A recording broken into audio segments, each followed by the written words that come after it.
This video will help you to complete the parent charts and the Punnett Squares part of our project.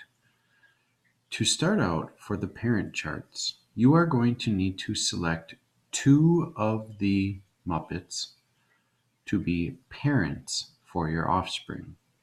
To do that, all you are going to need to do is go back up to the character trait chart, select two of those characters, and then copy in the information for the phenotypes and genotypes for those characters. So as you can see, it is going to be laid out the same way from the chart down into the parent charts. So you'll identify the characters, list the phenotypes and genotypes for those two characters. Once you have identified those two parents, then you are going to complete the Punnett Squares. Now, to fill out the Punnett Squares, remember you are going to need to, for each of those traits, you're going to need to fill in the parents' genotypes on the top and left-hand side of the Punnett Square. So for instance, for the gender of our parents, one of the parents' genders will go on top. Let's say, for instance, we have XY for a male parent, and then the other gender would be an XX for the female parent. And then you would complete the Punnett Square. Next up, we have eye shape. Again, you want to fill in the parents, the father's genotypes, and then the mother's genotypes, the male and female genotypes. Same thing would be true for nose color, lip color, body color, and hair type.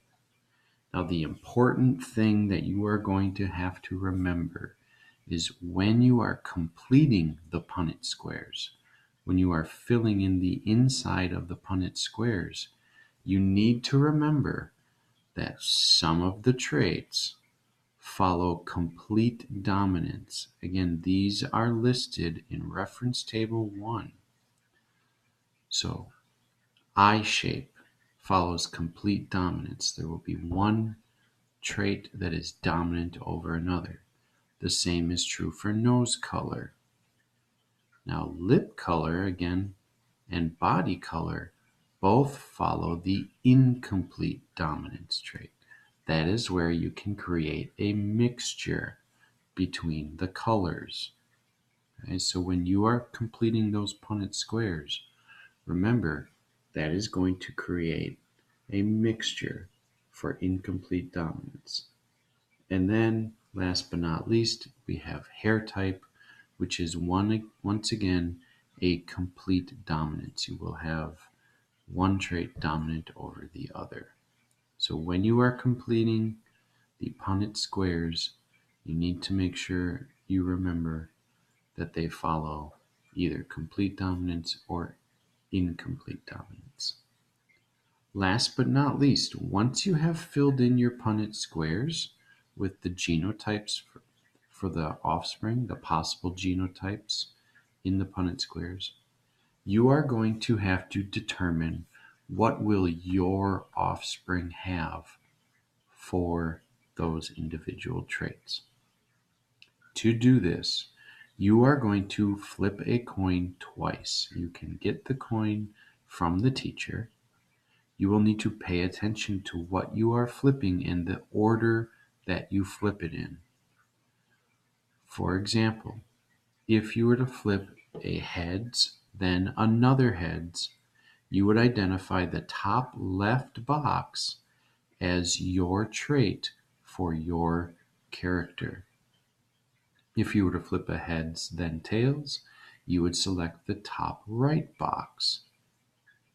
If you were to flip a tails, then a heads, you would select the bottom left box. A tails followed by another tails would be the bottom right box. So we have an example right here. If we flip a coin and it lands up heads, we flip it again and it lands up tails, we would select the heads and tails box, which would be the top right box.